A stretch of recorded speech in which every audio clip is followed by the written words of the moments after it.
الحمد لله الواجب الوجود الدائم العطاء والجود الموجود قبل كل موجود، والصلاة والسلام على رحمة المهداة سيدنا وحبيبنا وعظيمنا وقائدنا محمد صلى الله عليه وسلم. ملأ العلا بكماله، كشف الدجى بجماله، عظمت جميع خصاله. صلوا عليه وآله. صلى الله عليك يا سيدي يا رسول الله.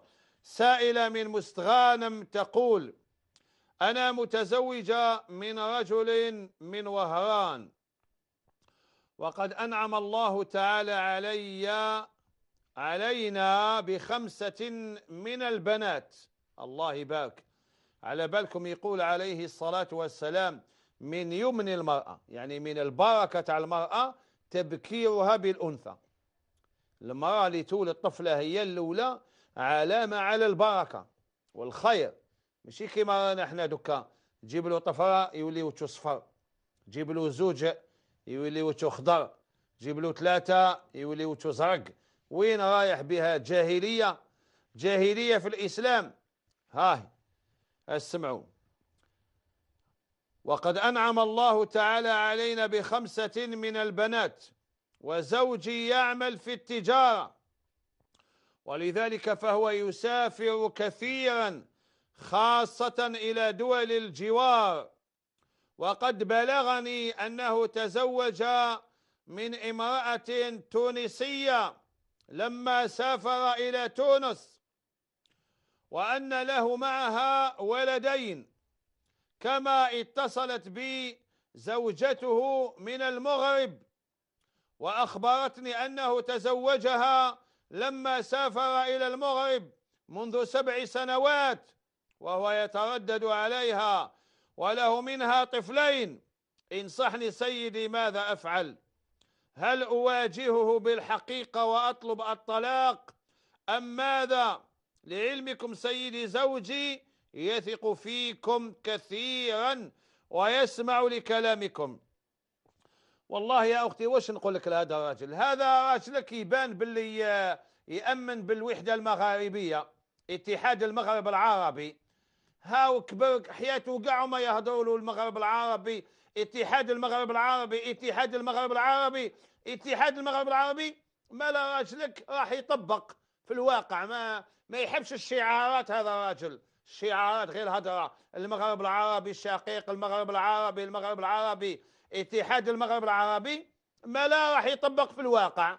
هاو داير زوجة في الجزائر، وزوجة في تونس، وزوجة في المغرب. الله يبارك، الله يعاونه ويزيد له. واش نقول له؟ وشنو ماهوش داير اتحاد المغرب العربي كاملا؟ يزيد وحده من ليبيا، ننصحه يزيد وحده من ليبيا، وهكذا راهو دار اتحاد المغرب العربي كله ان شاء الله، ويكون حقق احلام الرجال الكبار والابطال والزعماء والعلماء اللي من البكري هما يدعيون الى اتحاد المغرب العربي. هاو دوكا اولادك عندهم خاوتهم في المغرب، عندهم خاوتهم في تونس، وان شاء الله يولي يزيد عندهم خاوتهم في ليبيا. هاو ما شاء الله، هاو يولوا كاع خاوه. ما داولي نقول له؟ واش نقول له يا اختي؟ واما انت فعليك بالصبر.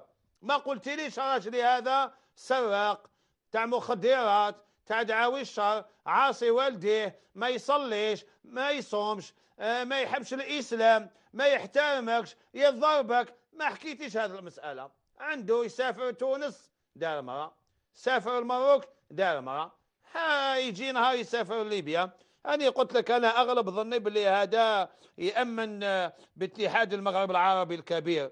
الله يعاونه مسكين ويكون معاه ويوفقه إن شاء الله ويصبرك أنت، وكملي مع راجلك محسنة طيبة، وطيعي راجلك هذا زوجك، وربي بناتك. عندك 5 من البنات وعندهم خاوتهم في المغرب وفي تونس. ما شاء الله ما شاء الله، ما كايش مشكل إن شاء الله. الصبر وارضي بما قسم الله لك، وإن شاء الله ربي يعطيك من كل خير ويعمر دارك بالخير والبركة. وما تتبعيش هذه الأفكار الإبليسية. نواجهه بالحقيقة ولا نروح نطلق؟ واش تطلقي؟ تطلقي ب5 بنات وتضيعيهم، وراجلك يسبع الله يبارك راهو يكتر في الأمة الإسلامية. خليه خليه.